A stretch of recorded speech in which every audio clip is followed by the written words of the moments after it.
Qu'est-ce que j'avais à vous dire, moi? Je vais laisser ce silence gênant longtemps.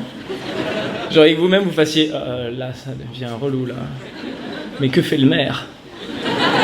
Intervenez. J'aimerais tellement... Moi, si j'étais maire d'une ville, je me ferais une identité secrète, monsieur le maire. Je te dis, parce que monsieur le maire, il est là. Non, là. Enfin, dans le coin, par là. Attends, putain, j'arrive pas à voir en même temps. T'es cagé où? Non, t'es par là. Voilà, coucou. Putain, j'ai l'impression d'être Evelyne Delia, mais raté, quoi. C'est le mec vraiment qui fait la météo. Yora, alors, c'est compliqué sur la moitié nord.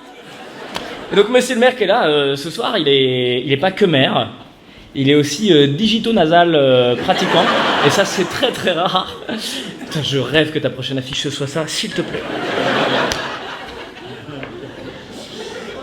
Eh, mais de plus en plus, les gars, tout à l'heure, je le disais, hein, j'ai l'impression de jouer dans une salle de mariage, je te jure.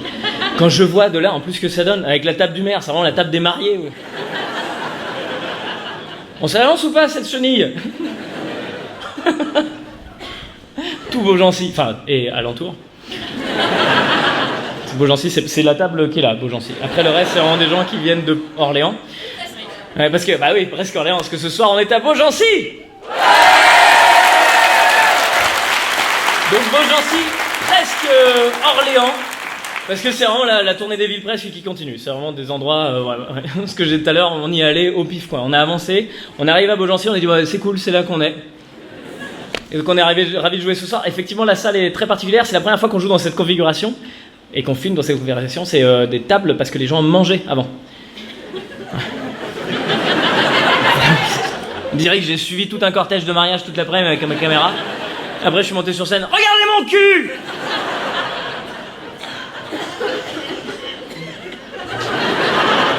Mais cela dit, je suis vraiment très, et vraiment, ça c'est sincère, très heureux d'être là ce soir parce que j'ai failli pas venir. Déjà, je suis un peu malade, je sais pas si vous entendez un peu ma voix, mais surtout, ouais, cette semaine, je suis allé aux urgences, mais tout va bien. Tout va bien. Dieu merci, c'est mon fils qui a failli mourir, donc tout va bien. Bon, c'est le petit, là, celui qui a 6 semaines, il a 39,1 de fièvre. C'est très inquiétant. 39,1 de fièvre, c'est pas comme les adultes. 39,1, c'est vraiment grave. C'est comme les chiens, il faut multiplier par 7, donc c'est vraiment... Ça faisait 280 degrés, mon pote. On l'a pris, on le portait avec des palettes de bois, comme ça. On est arrivé à l'hôpital, ça a mis en route les alarmes incendie. Enfin, c'était vraiment... c'était beaucoup trop... Vous êtes déjà allés aux urgences pour les enfants? C'est génial. C'est Walking Dead, les gars. T'as que des parents dans un état... C'est les mecs qui n'ont pas dormi depuis 72 heures, ils n'ont pas pris de douche. Ils ont les yeux dans le vide, ils ont juste le bras qui bouge. Au bout du bras, il y a un gamin... avec une hache plantée dans la tête. C'est les urgences pour enfants, donc c'est les enfants, ils inventent des trucs. Hein. C'est le seul endroit sur Terre où tu peux voir vraiment, comme dans les dessins animés, tu sais, un coup avec un dessin de clé à molette comme ça. Papa, il m'a autorisé à jouer avec les outils. Puis en ce moment, c'est particulier, parce qu'en plus, il y a la grippe, là, l'épidémie de grippe. Putain, c'était génial, quoi. T'arrives là-dedans, tu vois, il y a les enfants qui ont le nez qui coule, qui vomissent, les parents qui transpirent, mais c'est un center park pour la grippe. Le virus, il est rentré là-dedans. Ouh, c'est chez WAM, les gars. Je vais me faire un petit soin de morve avant d'aller me faire une glissade vomito. Je vais dire morito, c'est vraiment bizarre. Je vais me faire ça avant de me faire une glissade morito. Ça ne marchera jamais au montage, tant pis.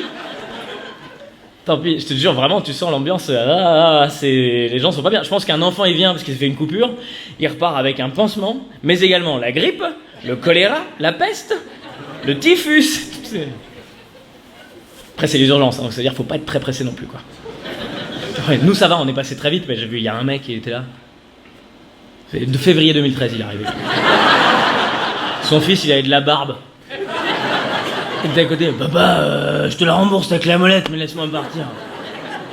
Mais nous, ça va, on est passé très vite parce que les médecins, ils ont vu le petit, ils ont dit, il a quel âge? 6 semaines, oh mon Dieu, faut qu'il passe en priorité, il y a un vrai risque pour sa santé. Je fais, yes, il y a un vrai risque pour sa santé. On passe en premier. Mon pote, je peux te dire, moi, si un jour je suis malade, rien à foutre, j'y vais avec lui. Hein. Même si lui, il a rien, je vais rentrer à l'hôpital, mon fils est en train de mourir. Vite! Moi, j'ai un petit pommeau là, si jamais on pouvait faire un check rapide.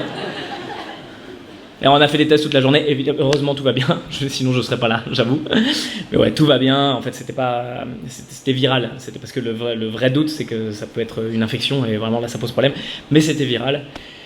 Donc voilà quoi, donc toute l'après-midi de test pour au final qu'il n'y a rien, je regarde mon fils, je lui dis quand même, tu vois, il y a un médecin, 2 infirmières, 3 aides-soignantes, j'espère que tu prends bien conscience du prix que tu coûtes à la société. 6 semaines. Je voyais bien dans son regard, il me disait, bah ouais, mais moi j'ai 6 semaines, du coup, j'ai conscience de rien. Comme ça fait une semaine que je suis dans cet état-là, je pensais que c'était ma vie, là. J'ai passé un 6e de ma vie dans cet état-là, donc moi je pensais que c'était ça. 5 semaines cool, 1 semaine où tu faillis mourir, puis après, gilet jaune, flashball dans la gueule, enfin, c'est... Je sais pas s'il vivra les flashballs, hein. D'ici là, ce sera peut-être interdit. Ah, il y a débat en ce moment, on sait pas trop, il y a des pétitions qui circulent sur internet, j'ai vu une pétition d'un mec qui est contre les flashballs, et 90 000 signatures. Et les journalistes et les médecins, ils disent 90 000 signatures, c'est vachement bien. Bah évidemment que les gens signent. C'est une arme. On est contre. J'ai pas l'impression que vous me suivez beaucoup sur cette idée. Mais moi, je commence à en avoir marre des pétitions, tu sais, où t'es obligé d'être pour. C'est pour moi, c'est comme si tu disais, je suis contre les méchants. Faire une pétition contre les méchants, parce que moi, je suis gentil, et je trouve qu'il y a beaucoup trop de méchants dans cette planète. Et donc, j'aimerais qu'on enlève tous les méchants. Et il faut que tout le monde signe. De toute façon, si vous signez pas, c'est que vous êtes vous-même des méchants. Et franchement, moi, je pense qu'en fait, à partir du moment où on valide une pétition, il faudrait que son exact opposé soit validable également. Tu vois, c'est ça la technique. Je pense qu'il, voilà. Par exemple, une pétition pour le référendum d'initiative citoyenne, une pétition pour le référendum d'initiative citoyenne, oui, parce qu'il y a des gens qui peuvent être contre. Mais là, j'ai vu la pétition contre la hausse des taxes et la hausse du prix du carburant à la pompe. 1 million de signatures, évidemment. Est-ce qu'il y a vraiment quelqu'un en face qui fait, alors moi, si je peux me permettre, j'ai un peu trop de pognon. Je suis pour l'augmentation du prix des taxes. Moi, c'est vraiment le truc qui compte pour moi. Bah non. Alors, ce qui est génial, c'est que j'ai regardé, donc je me suis renseigné, à la pétition, tout le monde peut en lancer. Tu peux faire ce que tu veux. Donc, vous me connaissez, je suis un peu joueur, du coup. Du coup, je suis allé sur le site, j'ai lancé une pétition. Alors, c'est marrant parce que tu lances le titre de ta pétition, tu dis, alors, qu'est-ce qui. Peut-être faut que ce soit des mots qui sont importants. Donc, moi, j'ai dit, contre les méchants. Et après, ils ont dit, c'est une pétition à qui vous vous adressez. Je dis, on va taper vraiment Macron, hein, faut y aller. Donc Macron, et puis après, derrière, faut faire voter les gens, quoi. Donc j'ai envie de dire, je compte sur vous, les gars, parce que j'avoue qu'en ce moment, mon projet de journée de 23 heures, il est un peu en stand-by. J'avais lancé ça il y a quelques semaines, et voilà. Mais là, tout de suite, je me dis que putain, si on peut lancer ce truc-là, et qu'il y ait suffisamment de signatures, c'est-à-dire que Macron, il va recevoir le... Bon, là, on a un autre problème avec le même gars. Celui qui voulait les journées de 23 heures, là maintenant, il veut contre les méchants. Il veut plus que des gens gentils. Donc je compte sur vous. Et je compte sur vous, je mets le lien en dessous dans la description. Et de toute façon, si vous signez pas, c'est que vous êtes vous-même des méchants. Et Internet, merci d'avoir regardé cette vidéo jusqu'au bout. Un grand merci à la vidéo de Paul Jancy.